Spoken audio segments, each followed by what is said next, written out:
જૂનાગઢ મહાનગરપાલિકાની સામાન્ય સભા આજે ભ્રષ્ટાચારના ગંભીર આક્ષેપોથી ગાજી ઉઠી હતી। શાસક ભાજપ પક્ષ પર ઘાસચારા કૌભાંડ અને ટેન્ડર પ્રક્રિયામાં મનસ્વી વહીવટના આક્ષેપો સાથે વિપક્ષ કોંગ્રેસે શાસકોને બરાબરના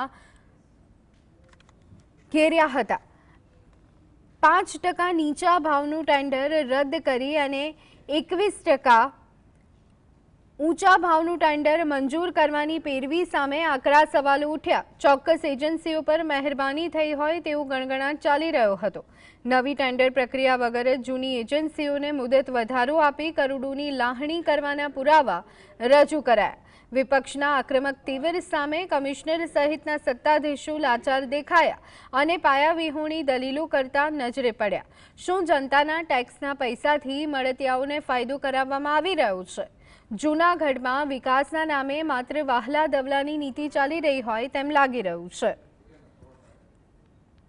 એક જે નીચા ભાવ 5.5% જે ટેન્ડર આવ્યું હતું ઘાસચારાનું 3 કરોડ રૂપિયાનું કુલ ટેન્ડર હતું, એમાં 5.5% ડાઉન આવ્યું હતું। એટલે એ ટેન્ડર પારદર્શક રીતે કમિશનર શ્રી દ્વારા એની ચેમ્બરમાં વિડીયોગ્રાફી કરી અને નેગોશિએશન કરેલું હતું। ત્યારબાદ એ ટેન્ડરને કેન્સલ કરી દેવામાં આવ્યું અને નવું ટેન્ડર બહાર પાડવામાં આવ્યું। મહિનાથી 2 મહિનાના ટૂંકા ગાળામાં અત્યારે જ્યારે નવું ટેન્ડર આવ્યું તો 21% ઊંચા ભાવ આવ્યા। હવે ગમે એમ થાય તો જે આપણે જોઈએ કે 70 થી 80 લાખ રૂપિયાની નુકસાની જાય, કારણ કે જૂનું ટેન્ડર 2 કરોડ ને 84 લાખમાં ડાઉનમાં જતું હતું, એ હવે 3 કરોડ 3.5 કરોડ જેવી રકમમાં જાય એમ છે। વિપક્ષના આક્ષેપ જે એજન્સીએ ટેન્ડરના ભાવ સબમિટ કર્યા હોય તેને ધ્યાનમાં લઈ અને જૂનાગઢની પ્રજાને ગેરમાર્ગે દોરવા માટે વિપક્ષે વાહિયાત આક્ષેપો કરે છે। આ પ્રકારનું કોઈ ટેન્ડર હજી સુધી મંજૂર કરવામાં આવેલું નથી।